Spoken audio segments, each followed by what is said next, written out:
ಡಾಬಾ ಸ್ಟೈಲಲ್ಲಿ ಪಾಲಕ್ chicken gravy ಮಾಡೋದು ಹೇಗೆ ಅಂತ ನೋಡ್ಕೊಬರೋಣ. 1 kg ಚಿಕನ್ ತಗೊಳ್ಳೋಣ. ಪ್ಯಾನ್ ಇಡೋಣ. 2 ಸ್ಪೂನಷ್ಟು ಆಯಿಲ್ಗೆ ಪಲಾವ್ ಎಲೆ, ಚಕ್ಕೆ, ಲವಂಗ ಹಾಕ್ಕೊಳ್ಳೋಣ.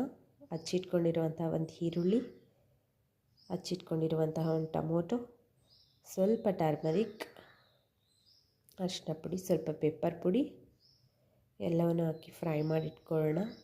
ಅದಕ್ಕೆ ಚಿಕನ್ನ ಆ್ಯಡ್ ಮಾಡಿಕೊಂಡು ಒಂದು ಸ್ವಲ್ಪ ರುಚಿಗೆ ತಕ್ಕಷ್ಟು ಉಪ್ಪು ಹಾಕ್ಕೊಳ್ಳೋಣ.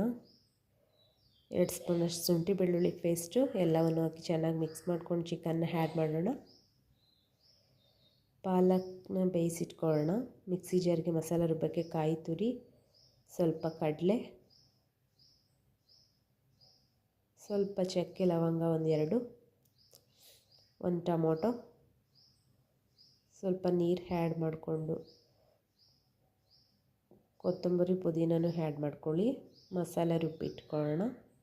ರುಬ್ಬಿಟ್ಟಿರುವಂಥ ಮಸಾಲೆನ ಚಿಕನ್ಗೆ ಆ್ಯಡ್ ಮಾಡಿಕೊಂಡು ಚೆನ್ನಾಗಿ ಮಿಕ್ಸ್ ಮಾಡಿ ಒಂದು ಕುದಿ ಬರೋ ಅಷ್ಟೊತ್ತಿಗೆ ಬರಲಿ.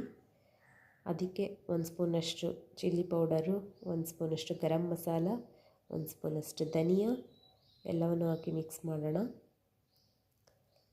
ಇದೆಲ್ಲ ಚೆನ್ನಾಗಿ ಸ್ವಲ್ಪ ಒಂದು ಕುದಿ ಬರಲಿ. ಅಲ್ಲಿ ತನಕ ಪಾಲಕ್ನ ರುಬ್ಬಿಟ್ಕೊಳ್ಳೋಣ.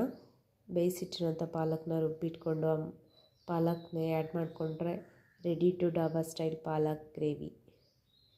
ತುಂಬ ಸ್ಪೈಸಿಯಾಗಿರುತ್ತೆ ಮತ್ತು ಗೀ ರೈಸ್, ಮುದ್ದೆ, ರೈಸ್ ಜೊತೆಗೆ ತುಂಬ ಚೆಂದ ಕಾಂಬಿನೇಷನ್ ಆಗಿರುತ್ತೆ. Thank you to watch all.